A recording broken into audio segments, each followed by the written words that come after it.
Shalom, ¿cómo están? ¿Cómo les va?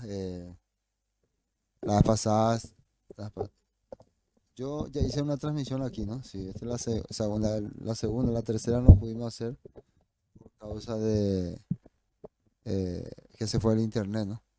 Pero ahora es la segunda, estamos en Asunción. Entre más estamos en San Vicente que en Petirosi, ¿no? Dice barrio Petirosi, pero seríamos la frontera, ¿no? Entre San Vicente y Petirosi. Una vez más, gracias al Todopoderoso por darnos este tiempo. Este es el estudio de Escudriñando las Escrituras que solemos hacer los miércoles, pero hoy estamos haciendo en un viernes de Shabbat. Así que Shabbat Shalom para todos. Que el Todopoderoso le bendiga, que el Todopoderoso le guíe, que el Todopoderoso bendiga sus vidas, ¿no? Eh, y también ya vamos a comenzar este tema, ¿no? Este tema que habla acerca de una historia que está en la palabra, en el libro de Juan, y que tiene mucha controversia de si es correcto, de si estuvo o no estuvo, fue agregado. Hay varias, ¿cómo se dice? Teorías. Varias teorías acerca del capítulo 8. Y más que todo, esta teoría se debe a que en las versiones antiguas, no aparece. Las versiones, por ejemplo, los códices sinaíticos, el códice del Vaticano, el de Jerusalén, no aparece este relato. ¿Qué les parece? No aparece. Ya aparece en versiones ya más contemporáneas, ¿no? Ya a partir del año, no sé, creo que 1200. Y bueno, hay una explicación sobre todo esto, ¿no? Hay una explicación de que el mundo judío, al ver este texto que como permitía o perdonaba el adulterio, como que ellos para no motivar el adulterio y que sea considerado como algo sin problema, entonces em, decidieron obviar este relato. Otros comentan que era una historia que se transmitió oralmente, ¿no? Que alguien empezó a transmitirla esto, experimentando esta escena, y se fue guardando así en un rollo, y con el tiempo decidieron añadirlo a uno de los evangelios, y al evangelio que lo añadieron fue al evangelio de Juan. Recuerden, lo que estoy comentando es todas las cosas que se dice según la historia sobre este capítulo, para que ustedes puedan tener también conocimiento, ¿no? Eso no significa que lo que vamos a compartir no tenga explicación espiritual. Hoy lo que vamos a compartir es el mensaje que esta eh, historia, que este relato que está aquí en la Biblia nos quiere dar. Y es un mensaje, de mi perspectiva, muy importante. Y si los judíos lo hubieran ocultado por alguna razón, para que no aparezca en los textos originales, el contenido demuestra por qué. O sea, el contenido de lo que hoy vamos a leer es una clara demostración de que todo lo que hay acá es correcto, ¿no? Es exacto, ¿no? Más bien combina con muchas de las cosas que están en la escritura, con muchas de las cosas que están en las profecías, así que estos son pruebas que hacen entender que este relato no es una eh, falsedad, no es una falsedad, al contrario, el que no le hayan puesto originalmente, ya como le expliqué, tiene las razones de no motivar el adulterio, pero nada que ver. Por eso el título que lleva es Ni yo te condeno, ni yo te condeno. Y vamos a empezar arrancando con el versículo uno. Versículo uno. Y Yeshua se fue al monte de los olivos. Así arrancan. Pero hay una cosa interesante, ¿no? Em, Les voy a mostrar un poco en esta versión, nueva traducción viviente. Dice, y Yeshua regresó al monte de los olivos, dice. Regresó al monte de los olivos. Pero muy temprano, dice el versículo 2, a la mañana siguiente estaba de vuelta en el templo. Pronto se juntó una multitud y él se sentó a enseñarle. Eh, Me interesó mucho saber por qué este capítulo, voy a sacar un poco mis lentes, a ver, así veo también, ¿no? Eh, ¿Por qué si se añadió, ¿no? O si se le introdujo en este capítulo justamente después de este capítulo, el capítulo 7, ahí que vemos en la nota, ¿no? Ustedes ven la nota, capítulo 7. Y ustedes pueden leer todo el capítulo 7 y van a ver de qué habla. Está hablando de la fiesta de los tabernáculos. La fiesta de los tabernáculos. Y donde, si ustedes leen la fiesta de los tabernáculos, Jesús aparece, desaparece, el tercer día aparece, el cuarto día aparece. Y después dice que el último gran día, que es el día séptimo, después viene el octavo día, la gran fiesta, o probablemente haya sido el día octavo, ¿no? Porque dice que el último gran día de la fiesta de los tabernáculos, Yeshua se puso en pie y alzó la voz diciendo, si alguno tiene sed, venga a mí y beba. ¿Dónde esto estaba aconteciendo? En el templo, en plena fiesta, con todas las personas ahí presentes, de todas las naciones. Y decía este texto, el que cree en mí, miren, el que cree en mí, como dice la escritura, de su interior correrán ríos de agua viva. O sea, él estaba dando un mensaje profético y explicando que la escritura dice que si ustedes creen, y acá esta palabra mí, no quiere decir en su persona nada más, sino en su enseñanza. Cuando digo en su persona, no es en la persona de Yeshua nada más, sino en lo que él está enseñando. Por eso, el siguiente relato dice, el siguiente texto, el que cree en mí, como dice la escritura, de su interior correrán ríos de agua viva. ¿Y de qué escritura está hablando? Esta es la escritura que está hablando. Ezequiel 47:1, nueva traducción viviente. ¿Qué dice? Es una visión que Ezequiel está viendo sobre los tiempos de restauración y sobre agua pura que saldrá del tabernáculo del Eterno. Y miren lo que dice. En mi visión, el hombre me llevó nuevamente a la entrada del templo. Allí vi una corriente de agua que fluía hacia el oriente, por debajo de la puerta del templo, y pasaba por la derecha de la puerta sur del altar. Los que conocen el templo deben saber exactamente esas ubicaciones, o por lo menos el templo, no sé si el primer templo, el segundo templo, el tercer templo, ¿no? Uno de los templos. Desde mi perspectiva, yo creo que estaría hablando Ezequiel por lo menos del primer templo, ¿no? Todavía no estaría hablando del segundo templo. Pero el templo está haciendo nada más acá una escena visionaria, una escena simbólica, ¿no? Porque el templo en realidad representa el lugar espiritual del Todopoderoso donde Él va a manifestarse o donde se manifestó para llevar el mensaje de restauración a las naciones. No vamos a enfocarnos directamente en un edificio, pero si queremos hablar de un edificio, se está refiriendo al primer templo, no al segundo ni mucho menos al tercero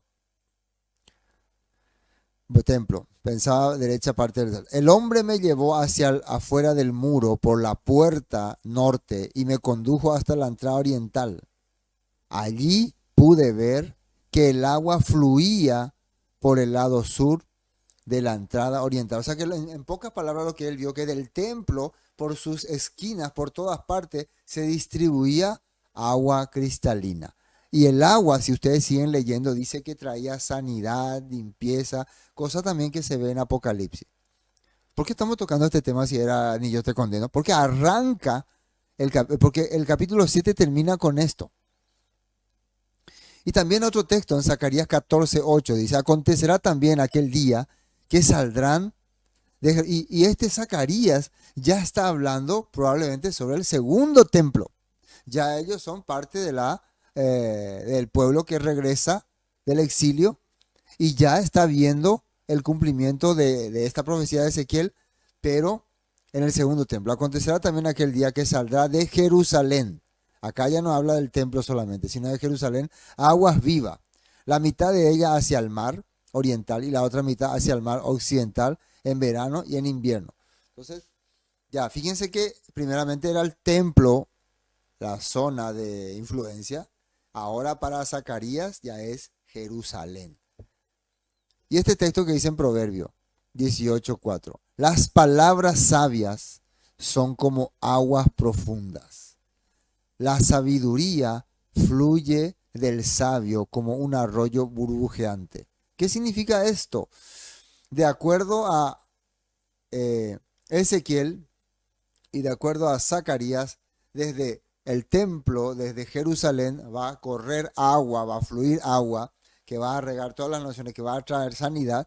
Y acá en este proverbio dice que las palabras, la dabar de sabiduría, y nosotros sabemos que sabiduría hay en la Torá, en la instrucción del Padre. Las palabras que tienen sabiduría, que dice ahí, son como aguas profundas. Entonces, ¿de qué está hablando Zacarías? ¿De qué está hablando Ezequiel? De la Torá, de la palabra, de la instrucción del Padre que va a llegar a todas las naciones. Y miren que dice en Isaías 2:2.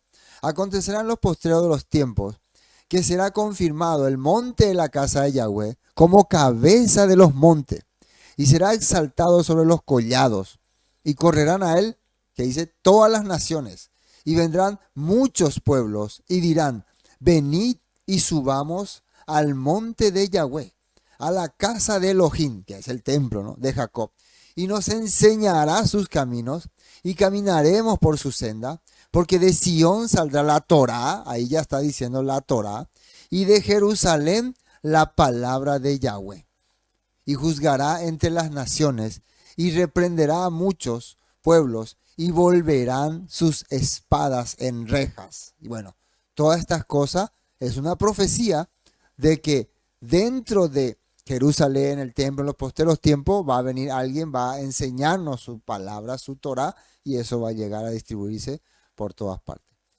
Profecía de Ageo. Ageo fue un profeta que vivió después de la deportación, y miren que había profetizado una vez que le estaba hablando al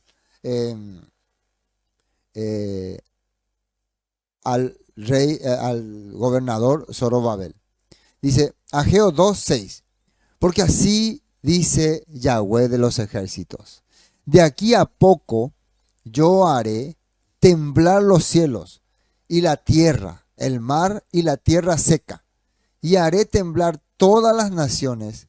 Y miren lo que dice ahí, y vendrá el deseado de todas las naciones, el deseado de todas las naciones. Y llenaré de gloria esta casa, está refiriéndose ya al segundo templo. Llenaré de gloria, ha dicho Yahweh de los ejércitos. Mía es la plata, mío es el oro, dice Yahweh de los ejércitos. La gloria posterior, postrera, de esta casa será mayor que la primera. Ha dicho Yahweh de los ejércitos, y daré paz en este lugar, dice Yahweh de los ejércitos. Y muchas veces cuando uno escucha de esa paz, en el judaísmo habla de que el Mesías tendría que traer paz mundial, paz. La paz se refiere más que todo cuando tu corazón puede tener al Todopoderoso en su vida, y eso puede hacer que vos puedas caminar a pesar de las dificultades. Bueno, entonces terminamos con Ageo, ¿no? Ageo. Bueno, y acá continúa este versículo. Dice, esto dijo del Espíritu que habían de recibir de los que creyesen en él, pues aún no había venido el Espíritu Santo, porque Yeshua no había sido aún glorificado. Fíjense que acá dice, no había sido aún glorificado.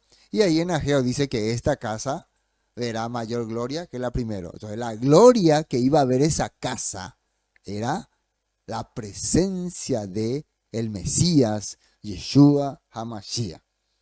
Eso es lo que estamos viendo. Ahí, en Jerusalén, al lado del templo, predicando en plena fiesta de los tabernáculos y diciendo, el que tenga sed, venga a mí. Como dice la escritura, de su interior correrán ríos de agua viva. Esto era el último día de la fiesta. Del último día de la fiesta. Y dice más en el versículo 39, seguimos la nota. Esto dijo del Espíritu Santo que ven.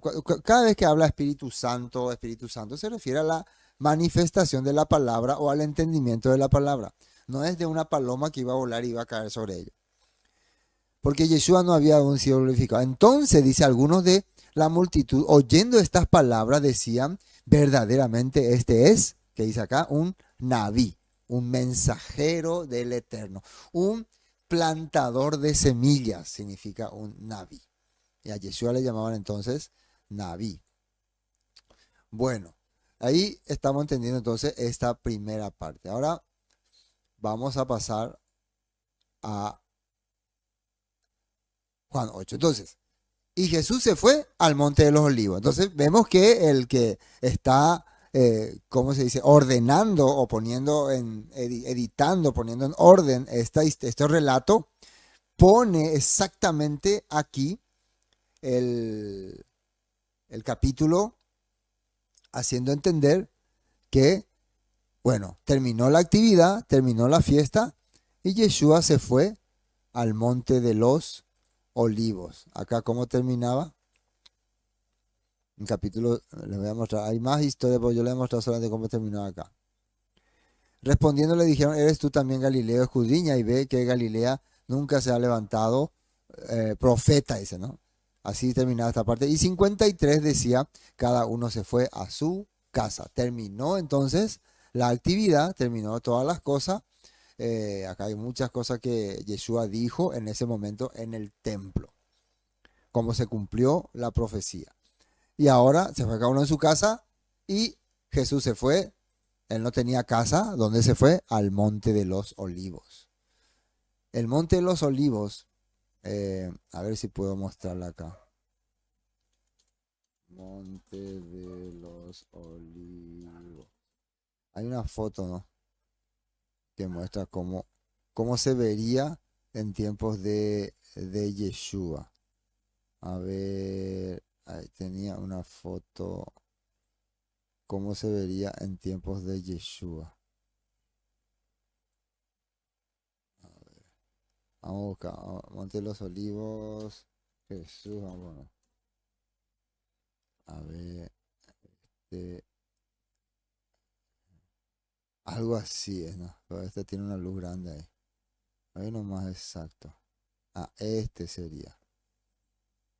Este sería una vista que sería, se tendría de donde Yeshua está. Se está viendo desde el Monte de los Olivos y allá se ve la ciudad de Jerusalén. Más o menos así ellos estarían viendo, ¿no? Pero había uno exacto. Acá está otro, ¿no? Otro, mira cómo se vería, ¿no? Ustedes están viendo muy chiquitito, ¿no? Voy a mostrar Jesús en el Monte de los Olivos. Vale, ¿qué pidió? Oliva, ahí está. Mm, ah, no aparece ninguno de las que quiero mostrarle. Acá está, miren, este era. Esta es una imagen que hicieron los testigos, ¿no? Acá se ve mejor. A ver cuál es. Este creo que se ve mejor. Vamos a ver si puedo abrir la foto. No, ¿dónde está? Ah, ¿dónde está la foto? ¿Por qué me hicieron entrar a la página y no me muestran la foto? Ahí. A ver, a ver. La foto de solamente. Acá está, acá está. Bien. A ver. Ahí, ¿ven?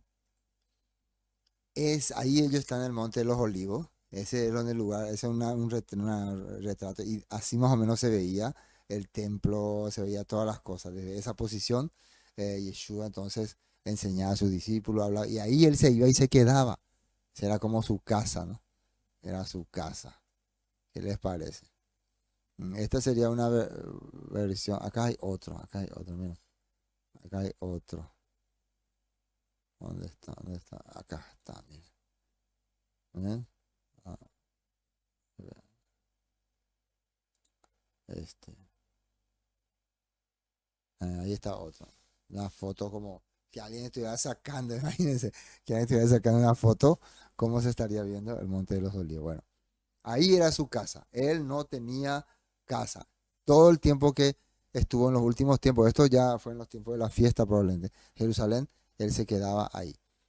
Bueno, bueno, por lo menos el que editó puso así, ¿no? No sabemos, no podemos decirle que la secuencia es así, que terminó la fiesta del tabernáculo y Yeshua se fue al monte de los olivos y al día siguiente pasó esto, ¿no? Eso no podemos saber si fue así.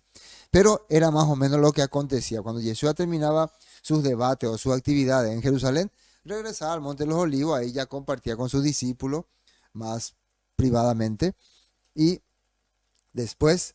em, eh, al día siguiente volvía y enseñaba. Y eso es lo que dice acá. Jesús se fue al monte de los olivos. Vamos a ver lo que dice en la nota. Miren lo que dice Mateo 8:20. Yeshua respondió, los zorros tienen cuevas donde vivir.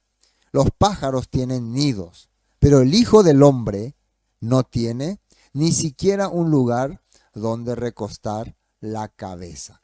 Hermanos, Yeshua, cuando vino a transmitir su ministerio, no, no tenía un lugar estable, ¿no? Un tiempo se quedó en la casa de Pedro, otro tiempo estuvo en la casa de Marta, otro tiempo creo que se quedó en la casa de Zaqueo, donde la gente le recibía, y cuando no había nadie, también estuvo creo en la casa de Marcos. Cuando no había nadie, se iba al monte de los olivos. Eso es cuando le dijo a una persona que quiero seguirte a donde tú vayas, pensando que con Yeshua iba a tener mucha comodidad. No, no había. Así es la vida de nuestro maestro Yeshua. Bueno, y por la mañana, nuevamente a la mañana, volvió al templo y todo el pueblo vino a él y sentado él que dice ahí, enseñaba. Esto es muy importante. Él venía al templo para enseñar, estaba impartiendo enseñanza. Dice acá en esta versión, pero de madrugada se presentó otra vez en el templo y todo el pueblo acudía a él. Todo el pueblo acudía a él. Entonces se sentó y se puso a enseñarle en el templo. Y esta era una práctica que ya estaba en el libro de Nehemías 8:9, donde dice, y Nehemías el gobernador y el sacerdote, Esdras, escriba, y los levitas que hacían entender, o sea, hacían entender quiere decir enseñar. Enseñar, hermanos, según esta versión, es hacer entender, no es simplemente transmitir. Transmitir, no. Si vos estás transmitiendo nada más, no está enseñando. Tenés que hacer entender a la persona lo que el Todopoderoso quiere. Al pueblo, dijeron a todo el pueblo, día santo es de Yahweh, nuestro Elohim. No os entristezcáis ni lloréis, porque todo el pueblo lloraba oyendo las palabras de la Torah. ¿Qué es lo que se tiene que hacer entender? ¿Cómo se aplica o se puede usar la Torah para nuestra vida? Proverbios 4:4 dice, y él me enseñaba y me decía, retenga tu corazón mis razones, guarda mis mandamientos y vivirás. Adquiere sabiduría, adquiere inteligencia, no te olvides ni te apartes de las razones de mi boca. Mateo 5:1 dice, viendo la multitud subió al monte y sentándose también al monte, ese era el monte, sermón del monte, ¿no? Vinieron a él sus discípulos y abriendo su boca, que dice ahí, les hacía entender. Les hacía entender. Mateo 5:1-2, otra versión, ¿no? O es la misma. Viendo la multitud, no, es una copia, parece. Sí, una copia. Marcos 1:22, se admiraban de su doctrina porque les hacía entender como quien tiene autoridad y no como los escribas que solamente transmitían. Solo transmitían, no le hacían entender. Eso es muy importante. Bueno, entonces, ¿qué venía a hacer Jesús acá? A hacerle entender. ¿Qué va a ocurrir aquí en este acontecimiento? Él les va a hacer entender algo que ellos no están comprendiendo. Entonces los escribas y los fariseos le trajeron una mujer que dice acá, sorprendida en adulterio. Y poniéndola en medio, le dijeron, maestro. Esa forma de llamarle maestro, ya ustedes entienden, una forma cínica. En realidad para ellos no era su maestro, solamente una forma, supuestamente ellos estaban siendo respetuosos, pero tenían otro corazón. Uno diría, pero ¿será que eran así? Era una práctica común en aquella época. Hay muchas pruebas de que muchos líderes religiosos cuando veían que hombres entendidos o hombres del pueblo que hacían entender a la gente las cosas correctas, ellos venían y los querían humillar, menospreciar, cosa que ocurre hasta en estos tiempos. Le dijeron, maestro, esta mujer ha sido sorprendida en el acto mismo de adulterio. Y en la ley, la Torá, nos mandó Moisés apedrear a tales mujeres. Tú pues, ¿qué dices? Dice aquí, versículo 6, más esto decían, esto es un escrito del comentarista, el que escribe Juan, dice esto. Mas esto decían para poder acusarle, pero Yeshua, inclinado hacia el suelo, escribía en tierra con el dedo. Y hay tres posturas acá que vamos a analizar. Vamos a empezar a analizar. Número 1, la condena de muerte en ese momento en Judá no estaba permitido por la ley. No estaba permitido por las autoridades romanas. O sea, si Yeshua decía, sí, condénenla, él iba a estar siendo un incitador y un transgresor de la ley que estaba en ese momento vigente para los judíos, que era la ley de Roma, que ellos no tenían la potestad de sentenciar a muerte a nadie. Entonces la primera cosa que ellos estaban queriendo hacer es acusarle ante los romanos, si es que él quería cumplir esta ley. Ciertamente en la Torá dice, ¿no? Eso, ¿no? A ver, vamos a ver dónde está. No, aquí no. Acá hay una. Levítico 20:10 dice, si un hombre cometiera adulterio con la mujer de su prójimo, el adúltero y la adúltera indefectiblemente serán muertos.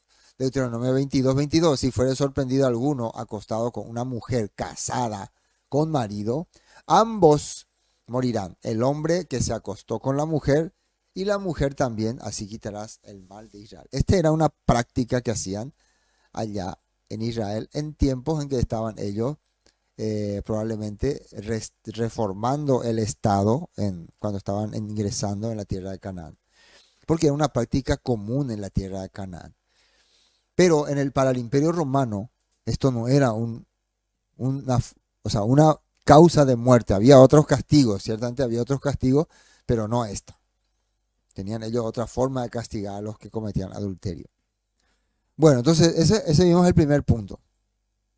Después hay otro segundo punto, que si Yeshua dice, no, tengan misericordia de ella, o por ejemplo menciona sobre el imperio romano, sobre la ley romana, o cualquier cosa que quiera frenar la ejecución, entonces ellos le van a estar acusando como traidor al pueblo y como falso Mesías, porque el Mesías tiene que sí o sí enseñar y restaurar la Torá. Entonces yo le decía, este no es el Mesías, ahí está la prueba, no es un Mesías. Le traemos una mujer sorprendida en el mismo acto de adulterio y él no hace nada, no actúa como debería actuar un Mesías. Entonces, por lo tanto, es un farsante, no le sigan más. Más bien merece él ser apedreado por impostor. Bueno, así le estaban acusando, ¿no? Así querían acusarle. Le dijeron, en la ley de Moisés, versículo 5, nos mandó Moisés a apedrear a tales mujeres. Tú pues, ¿qué dices? Tú pues, ¿qué dices?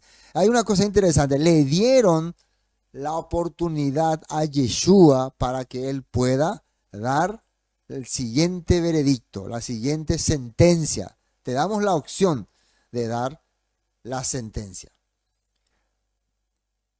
Y dice más, esto decían tentándole para acusarle, pero Yeshua inclinado hacia el suelo escribía en tierra con él. ¿Y por qué esto hacía? Porque Yeshua, en vez de responderle, se puso a escribir en el suelo. Y acá les voy a mostrar en estos textos cuál es la razón. Primero tenemos a Jeremías 17:5 que habla así.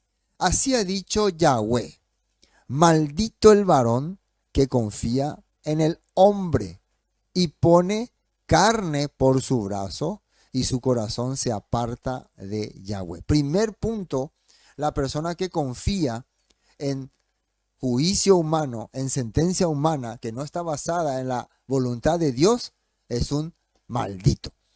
¿Será que realmente lo que ellos estaban haciendo ahora, la sentencia que ellos querían hacer por esa mujer, ¿era realmente algo que venía de Dios o era algo que estaba saliendo de sus corazones? Bueno, la Biblia está diciendo, cuando algo está saliendo de tu mentalidad y vos querés usar a Dios para justificar tus acciones, sos un, ¿qué dice ahí? Maldito. Maldito significa un apartado de la gracia, apartado de la misericordia. Eso significa. Éxodo 31:18. Cuando el Señor terminó de hablar con Moisés en el monte Sinaí, le dio 2 tablas de piedra grabadas con las condiciones del pacto, escritas por el dedo de Dios. Dedo. Acá aparece la palabra dedo. ¿Con qué? ¿De qué forma Yeshua, cuando escuchó toda esta, en la ley nos mandó Moisés en la ley, qué empezó a hacer? Se inclinó y empezó a escribir con el dedo. Era una práctica común para demostrar, aquí vamos a establecer una sentencia basado en lo que fue escrito por el dedo de Dios. Esto no significa que el dedo de Yeshua era el dedo de Dios. El dedo de Yeshua era el representante del dedo de Dios. Es la misma forma que cuando Josué llegó a la tierra prometida, él empezó con cincel a tallar nuevamente los mandamientos en una piedra.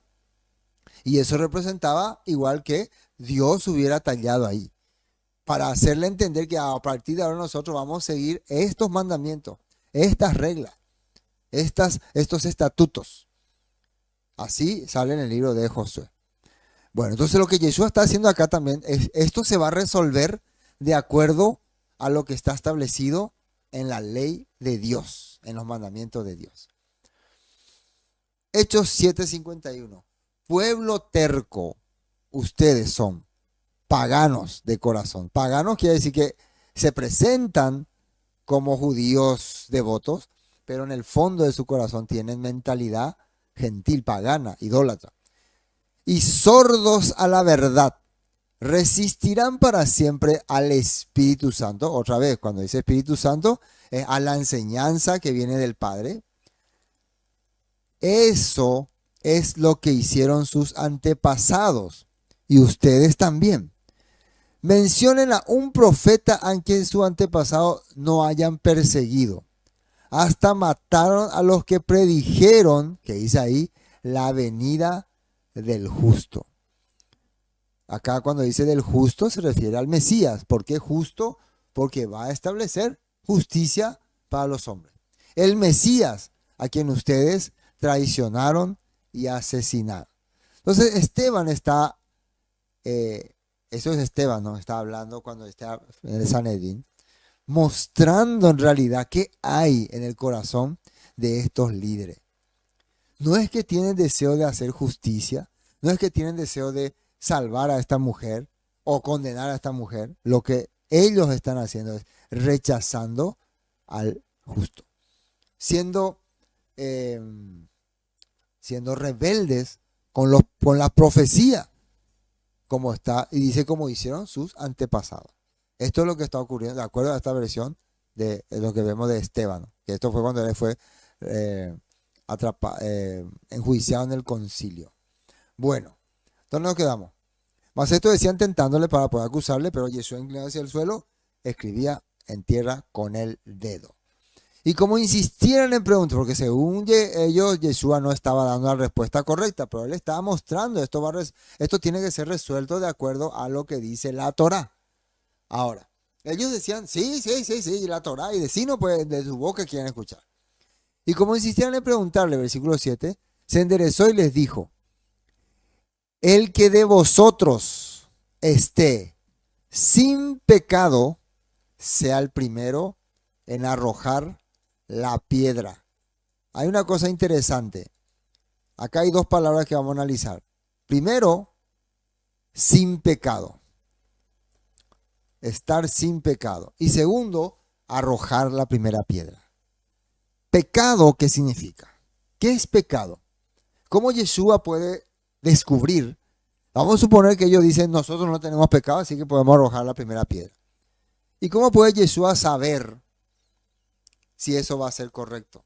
Bueno, ¿se acuerdan que estaba haciendo Yeshua antes de hablar esto? Escribiendo en la tierra. ¿Qué significa escribir en la tierra? Esto va a ser resuelto de acuerdo al juicio de Dios. No me recuerdo muy bien ahora, pero hay un texto donde dice, creo que en Deuteronomio 5, por ahí. Si ustedes saben por ahí, pongan ahí.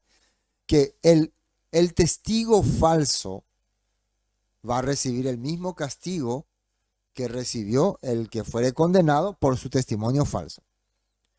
Y también que el que viene a atestiguar algo o a denunciar algo contra alguien, y él es testigo de eso que viene a denunciar, y esa persona fuere sentenciado a muerte, esa persona va a ser el primero en arrojar la piedra.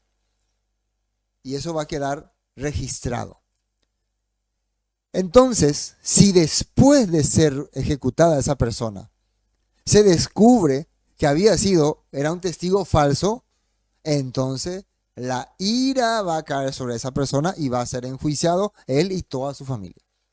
Hoy, ahora mismo no me recuerdo dónde está eso, pero está en la Torah. Ya leí muchas veces, así que no se preocupen, no estoy inventando, está ahí. Ustedes pueden buscar, o si saben, me envían. Creo que es Deuteronomio. Bueno, entonces, primer punto. Yeshua les dice a ellos, si ustedes realmente son conscientes que esta mujer ha cometido adulterio, bueno, arrojen la primera piedra. Eso es para poder hacerle entender que muchos de ellos no estaban ahí porque realmente querían que se cumpla la ley ni que se haga justicia. Solamente querían tumbarle a Yeshua. Y estaban usando la vida de esta pobre mujer como, ¿cómo se dice? Como chivo expiatorio, decimos decir, ¿no? No le importaba la persona. Hoy en día cuando muchos líderes religiosos dicen, no, a nosotros nos importan las almas, hay que salvar las almas, hermano, por las almas, por las almas. En realidad no le interesan muchas veces las almas. Le interesa muchas veces su posición, su estatus y que se haga su deseo, su voluntad. Eso es lo que sí le interesa mucho. Adueñarse de las cosas de las personas, enriquecerse a través del sacrificio de otra persona. No importa si va a utilizar la vida de un hermano con enfermedad o una hermana viuda, una hermana necesitada, no importa. Eso es lo que acá la Biblia nos está mostrando. Bueno, entonces, ahora, ese tire la primera piedra. Ahora, el que esté libre de pecado. ¿Y qué es pecado? Vamos a la nota 7. Juan 3:4 nos habla de qué es pecado. Todo aquel que comete pecado, dice ahí, infringe también la ley. Atiendan bien ahí. Infringe también la ley. Todo aquel que comete pecado, infringe la ley. ¿Qué es infringe? Transgrede, quebranta, no cumple, no vive. O sea, pecado es infringir la ley. Todo aquel que comete pecado infringe también la ley. Pues el pecado es, ¿qué dice ahí? Infracción de la ley. Infracción de la ley. Ahí está. Pecado es infracción de la ley. Infracción de la ley. Si ellos están haciendo lo correcto, si ellos no están infringiendo la ley, entonces ¿por qué no arrojan la primera piedra? En realidad si están haciendo como el Todopoderoso quiere, ¿por qué no actúan? Porque saben que si actúan, primero hay una ley ahí en Roma que no pueden ellos quebrantar, porque si son descubiertos, van a ser ejecutados, van a ser encarcelados. Segundo, ellos no están convencidos. Probablemente alguien le trajo a esa mujer, les acusó. No sabemos qué pasó realmente. No están muy convencidos. Y una prueba contundente de que no están convencidos de que si esto fue un adulterio o no, y de que probablemente eso de que fue descubierta infraganti es falso, es que no está con el quien adulteró. Porque el adulterio no se hace ¿cómo se dice? De a uno. El adulterio se hace de a dos. Y para que pueda haber pruebas de que esto fue un adulterio, tiene que estar los dos. Y el que los vio tiene que testificar. Entonces los acusados no van a poder negar porque él le va a decir, yo los vi a ustedes. Pero no le puede decir, yo te vi a vos. Y si me viste, ¿con quién? Y con fulano. ¿Y dónde está fulano? No está. Entonces no puede ser sentenciada una persona si no están todas las causas. Todas. No puede. Simplemente no puede. ¿Es así o no es así? Bueno. Y sabéis que Él apareció para quitar nuestros pecados y no hay pecado en Él. Todo aquel que permanece en Él no peca. Todo aquel que peca, atiendan bien, no le ha visto ni le ha conocido. Hijitos, a Dios engañe. El que hace justicia es justo, como Él es justo. El que practica el pecado, dice, es del diablo, es de la oposición, se puede decir. El que vive transgrediendo la ley es opositor a Dios, eso es lo que está diciendo. Es lo contrario al Todopoderoso. Porque la oposición transgrede desde el principio. Los opositores desde el principio son transgresores, dice. Para esto apareció el Hijo de Elohim, Yeshua, para deshacer las obras de la oposición. Acá cuando le llaman del diablo, parece que está hablando de un semejante hombre de cuerno, pero en realidad está hablando de la oposición, de los opositores. Opositores, no es la oposición acá de Paraguay, los liberales ni nada. Está hablando de los que se oponen a los mandatos del Eterno. Se oponen, rechazan. Entonces Yeshua vino para, dice, deshacer. ¿Cómo puede deshacer la obra de la oposición? Enseñando la forma correcta. Enseñándonos a no transgredir. Enseñándonos cuando estamos transgrediendo. De esa manera deshace las obras del opositor, que me dice que ya no tenemos que vivir así. ¿Me están entendiendo cómo la Biblia nos está queriendo explicar? Bueno, ahora, el que practica el pecado. Fíjense que hay una cosa muy interesante. El malo, vamos a decir así, no es el que quebranta los mandamientos por debilidad. Acá estamos ante una mujer que probablemente no estamos convencidos haya hecho algún pecado por debilidad, por la carne débil. Entonces, la Torá está específicamente haciéndonos entender algo muy importante.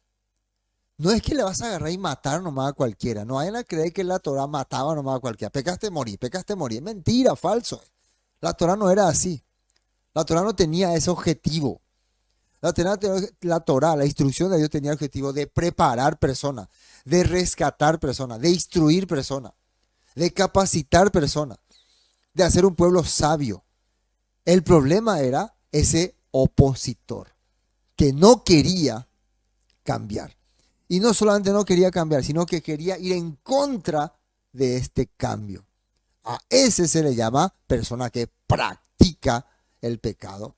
El que practica el pecado es opositor, porque la oposición, dice, peca, transgrede desde el principio. Eso la Biblia nos está enseñando. Así que no vayan a creer, no, entonces Yeshua quebrantó la ley por no apedrearle a esta mujer, no. Al contrario, hasta la última instancia la Torá ve la vida de la persona. Y eso hace una persona justa, un juez justo. Establece las condiciones por las cuales esta persona ha pecado. ¿Se acuerdan cómo le llama acá a Yeshua? A ver, creo que aquí en Juan mismo, a ver un ratito, le llama a Yeshua. ¿Cómo le llaman a Yeshua? Miren. Hijitos míos, estas cosas os escribo para que no pequéis, dice. ¿Para qué? para que no pequéis. Quiere decir que ellos solían pecar, pero les estoy instruyendo, les estoy capacitando para que no pequéis. Y si alguno hubiere transgredido, tenemos un instructor, un abogado, uno que conoce las leyes y va a determinar si esa transgresión fue con o mentalidad opositora o fue un error de mi parte o una debilidad. El abogado me va a ayudar a defenderme y va a mostrar todas las condiciones de acuerdo a la Torah, a la ley y las cosas que me favorezcan. Entonces, ¿para qué uno necesita un abogado? ¿Un abogado quién es? Un abogado es uno que va a decir, no, ya no hay que cumplir la ley, hay que rechazar la ley. Claro que no. Cuando el abogado esté delante del juez, a través de la ley va a tratar de demostrar la inocencia o la culpa leve de esta persona y que en realidad no había ese deseo o sea lo que sea, pero a través de la ley. Pero si el defendido, no, yo igual yo quería hacerlo y voy a seguir haciendo, entonces el abogado no va a poder trabajar por esa persona. No hay por abogado, no hay abogado que pueda defenderle a alguien que igual quiera seguir siendo opositor. Pero esto habla para los hijitos, para los que escuchan la palabra. Abogado tenemos para con el Padre a Yeshua HaMashiach, que dice ahí, el justo. Yeshua el justo. Bueno, volvamos a Juan. Bueno, ¿dónde nos quedamos? Estábamos en aquí 7, sí, practica el pecado. Romanos 2:21. Ahora bien, si tú enseñas a otros, ¿por qué no te enseñas a ti mismo? Predicas a otros que no se debe robar, pero ¿qué dice acá? Pero tú robas. Los líderes religiosos enseñaban, no hay que robar, no hay que robar, pero ellos robaban. Dices que está mal cometer adulterio, pero tú cometes adulterio. Y hay historias que relatan que muchos sacerdotes tenían más de una mujer y que inclusive cuando Yeshua le acusa, el que mira a una mujer para codiciarla, está hablando de que ustedes menosprecian a sus esposas, ya que ya están mayores, y empiezan a codiciar a otras mujeres y supuestamente después le dan carta de divorcio. Entonces eso ya es un adulterio, le decía, porque ya están deseando a otra mujer todavía estando casados.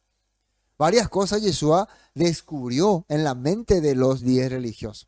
Pero ellos dicen que no hay que hacer estas cosas, hasta querían apedrear a tal mujer y ellos eran los principales responsables. También el libro de Malaquías habla.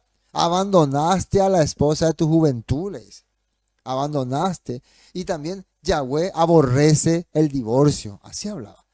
Entonces muchas de estas cosas Yeshua vio en los corazones de los líderes religiosos. Y también acá el apóstol Pablo está diciendo, dice que está mal cometer adulterio, pero tú cometes adulterio.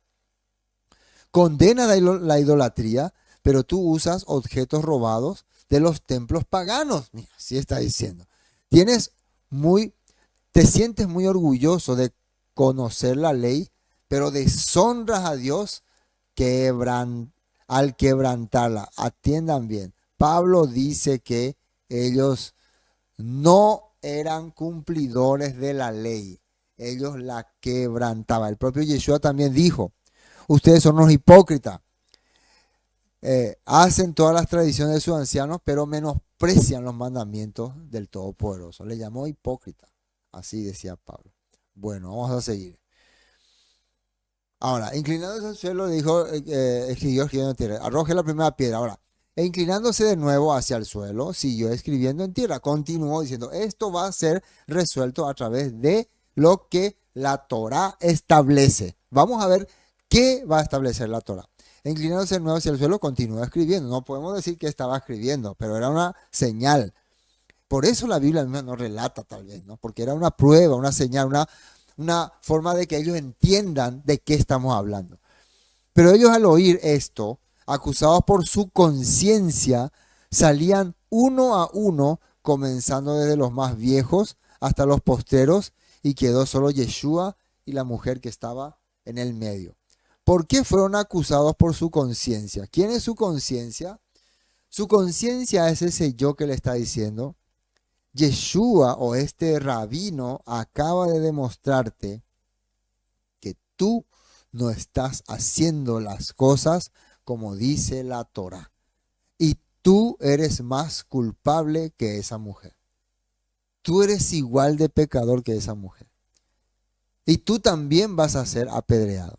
Y su conciencia empezó a hablarle y su miedo empezó a entrarle en sus corazones.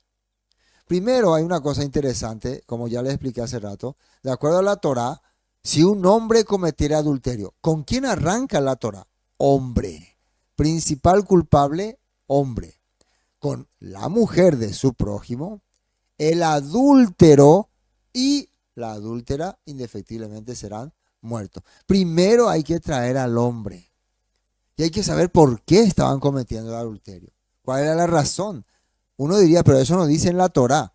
Ese es el espíritu de la Torá. Yeshua, hermanos, vino a mostrarnos el espíritu de la Torá. ¿Qué significa? El objetivo de la Torá. Estos mandamientos estaban para restaurar la vida de las personas, no para matarlos. Aunque algunos dicen, no, estaba para matarlos. Si fuera sorprendido alguno acostado con una mujer casada con marido, ambos morirán. El hombre que se acostó con la mujer y la mujer también. Así quitarás el mal de Israel. Esto se refiere a personas que estaban haciendo prácticas de sexualidad libre en pleno pueblo y contaminando la mente de las personas. Esto eran, esta ley está para los opositores a lo que Dios establece. Que a pesar de todo, como ese que estaba cortando leña, aunque ya se dijo que hoy en Shabbat nos vamos a quedar a descansar, no, yo voy a ir a cortar leña. Yo no quiero saber nada de Shabbat. Inclusive Moisés no le apedreó en el momento, le llevó y le tuvo varios días preso, consultó con el Eterno, ¿qué vamos a hacer con este tipo? Varios días estuvo encerrado y no sabemos, y el Todopoderoso lo liquida a este porque es un opositor. Bueno, esto es lo que la Biblia dice. Entonces no tienes al hombre, tienes a una mujer que probablemente fue engañada, abusada, no sabemos qué condición esa mujer fue a parar de esa manera. Está ahí arrodillada, con miedo, esperando tal vez piedras por su cabeza. Entonces en el corazón de Yeshua, que es un rabino, maestro y juez que el Todopoderoso le ha establecido, con justicia se va a aplicar lo que dice la Torá. Si no hay el culpable y no hay testigos, entonces no se puede ejecutar a una persona. En la boca de 2 o 3 testigos se resuelva todo asunto, dice. 2 o 3, no había ni uno. No había nadie que podía atestiguar que realmente le vio a esta mujer cometer adulterio. Por más que hubiera ocurrido. No decimos que no hubiera ocurrido, pero no hay. ¿Por qué? Porque ellos probablemente no estaban seguros ni convencidos. Bueno, entonces, más esto decían tentándole para poder, ¿dónde me quedé ya? Acusado con su conciencia. Por eso su conciencia les decía, no estás capacitado para actuar como estás queriendo actuar. Vamos a la nota 9. En Hebreos 10:2 dice, de otra manera cesarían de ofrecerse pueblos que tributan este culto, limpios una vez, no tendrían ya más conciencia de pecado. Pero en estos sacrificios cada año se hace memoria de los pecados, porque la sangre de los toros y los machos cabríos no pueden quitar los pecados. Esto yo expliqué la vez pasada. Acá dice, no tendrían más conciencia de pecado. Ustedes pueden leer todo el capítulo 10. Ayer compartimos el martes compartimos en Laurel Tree. Acá se trata de que, por más que estos líderes religiosos, estos hebreos, todo el tiempo están haciendo sacrificios, llevando al templo, ofrendando oro 2 veces por la semana, pero su conciencia sigue habiendo lujuria, pecado, de cosas que hacen, no de cosas que piensan hacer. No se equivoquen. El pecado no es solamente cuando cuando pensás hacer. Puede ser que ahí arranque, pero se considera pecado una vez que actúa física o técnicamente. Cuando vos estás maquinando es ya un delito, pero todavía tenés la opción de quitar de ahí. Pero cuando ya lo actúa, ya lo ejecutaste. Por eso es muy importante, ¿no? Entonces en su conciencia que le decía, ¿ustedes para qué traen sacrificios si siempre están robando, siempre están adulterando, siempre están engañando al pueblo? ¿Qué es lo que puede estos sacrificios cambiar su vida? Entonces el escritor de Hebreos está diciendo, nunca puede quitarle los pecados. ¿Qué es lo que podía quitarle? Dice el sacrificio de Yeshua. Tampoco, ¿no? El sacrificio de Yeshua era porque él vino, ¿qué hizo? ¿Qué estaba haciendo? Enseñando. Vino a enseñar, vino a mostrarnos el camino correcto. Y esa enseñanza entró en mi mente y en mi corazón y se formó un nuevo pacto. Un nuevo pacto. Amén. Enderezándose Yeshua y no viendo a nadie, dice, sino a la mujer, no viendo a nadie, sino a la mujer, dijo, mujer, atiendan cómo se refería a Yeshua, mujer, ¿dónde están los que te acusaban? A ver, ¿dónde están los que le acusaban? Para que alguien pueda ser sentenciado, tiene que haber acusadores. Pero esos acusadores tienen que tener pruebas, tienen que tener testimonios, testigos. Y Yeshua dijo, si están libres, si están realmente, si se consideran realmente dignos de acusar a esta persona, o tienen todas las pruebas, adelante, a que empiece la ejecución. Pero basándose en lo que es escrito, en el dedo de Dios. No se basen en su mente, maldito el que confía en hombre, basándose en el dedo de Dios. Y ella dijo, ninguno te condenó, le pregunta a Yeshua, ninguno te condenó, ¿dónde están los que te acusaban? Ninguno te condenó. Y ella se levantó y miró, ella dijo, ninguno, Señor. Atiendan bien acá esto. Entonces Yeshua le dijo, ni yo te condeno. Ni yo te condeno. ¿Yeshua acaba de quebrantar la Torá? No, porque Yeshua nunca le vio a esta mujer cometer adulterio.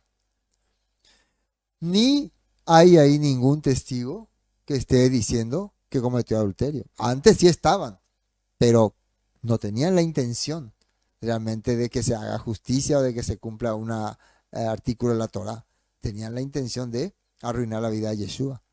¿Dónde están los que te acusaban? No hay. Si nadie te acusa, yo menos te voy a acusar. Por eso le dijo, yo tampoco no te condeno. Ahora, ¿pero qué le dice Yeshua? Vete y no peques más. No transgredas más los mandamientos. Qué sencillo es. Mujer, te iban a matar, te iban a apedrear, te acusaban de haber adulterado. Yo no tengo prueba de eso. Yo no te he visto adulterar. No soy testigo, pero los que decían que eran testigos ahora se fueron todos. Entonces, lo mínimo que yo puedo hacer es no tampoco condenarte, pero sí decirte que si en tu vida hay alguna falta, si en tu vida hay alguna carencia de espiritualidad, no vaya más a hacer esas cosas. Se ve tan sencillo, no vaya a pecar más. No vaya a transgredir más los mandamientos. Si has transgredido, no transgredas más. Hoy Dios te ha dado una oportunidad, hoy te ha salvado la vida. Yo no te condeno. Yo no puedo condenarte porque mi objetivo es salvarte.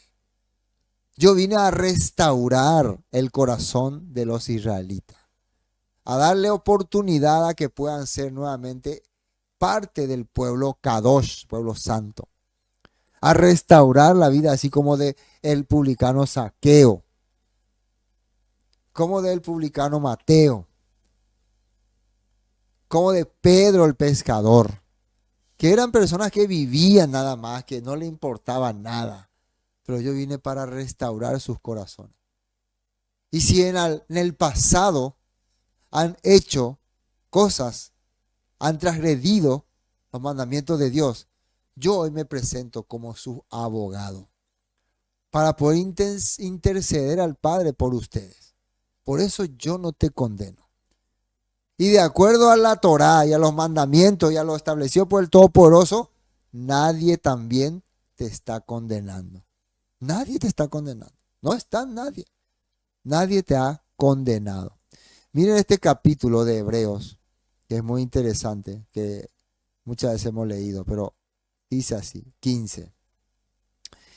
Nos atestigua lo mismo el Ruach HaKodesh, el Espíritu Santo. Porque el Ruach HaKodesh es el que nos revela la palabra. Porque después de haber dicho, este es el pacto que haré con ellos después de aquellos días, dice el Señor. ¿Y qué dice acá?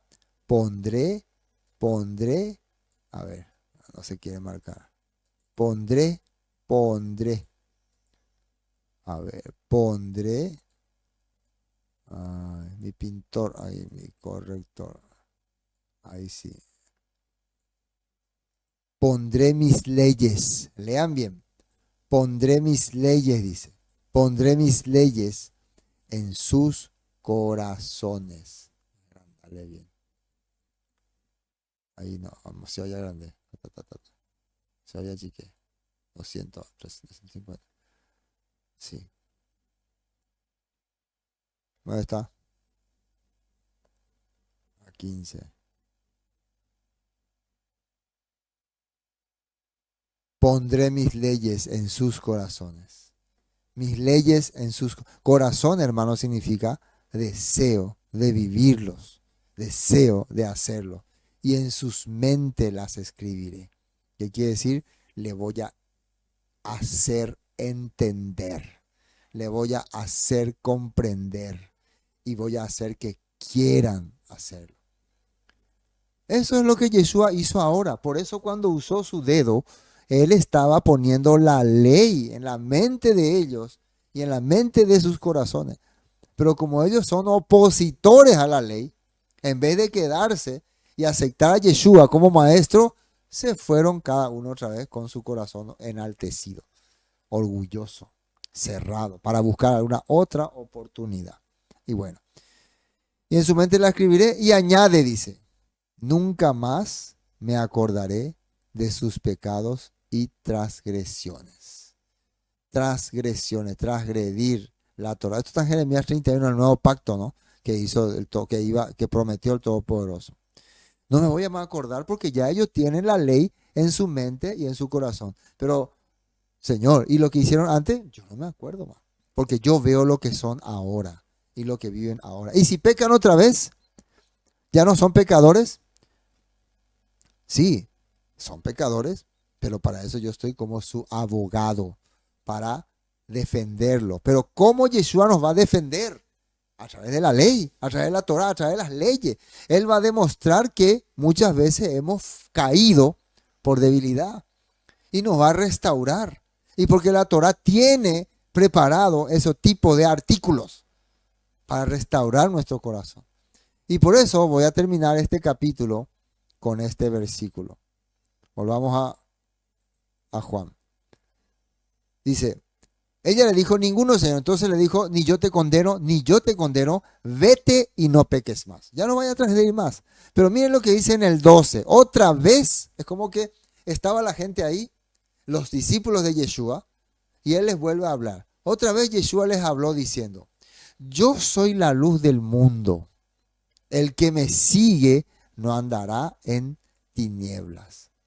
Entonces le estoy dando la opción, sino que tendrá la luz de la vida. Y después sale otra cosa. Entonces, si una persona quiere no pecar más, tiene una opción. Tiene alguien que va a ser como una lámpara en su vida. ¿Se acuerdan que dice en el Salmo 105? Lámpara a mis pies tu palabra y lumbrera mi camino. Yeshua se está presentando, se está ofreciendo como lámpara para nuestra vida, para mostrarnos el camino correcto, para hacer que no caminemos en tiniebla, sino para tener luz de vida. Cuando vos tenés luz, vos podés saber hacia dónde te va. Cuando vos estás en oscuridad, vos podés caer de cualquier pozo o cualquier cosa te puede ocurrir. Necesitamos a Yeshua como luz de nuestra vida. Eso lo está diciendo acá a la mujer adúltera. Entonces, si fue o no fue adúltera, bueno, eso ya no importa. Porque hoy nadie le condenó. Y hoy Dios, a través de Yeshua, que está presentándose como un abogado con los mandamientos, nunca más se va a acordar de sus pecados y transgresiones. Promesa que está en Jeremías 31. Promesa para el pueblo de Israel. Amén. Bueno, así hermanos, entonces queríamos compartir este capítulo hoy. Gracias a todos por acompañarnos, por estar también ahí. De hecho, de los apóstoles. Espero que el Todopoderoso les bendiga. Tengan un excelente Shabbat y que el Padre siga edificando sus corazones. Shabbat Shalom. Ingresa a nuestro canal de YouTube y suscríbete.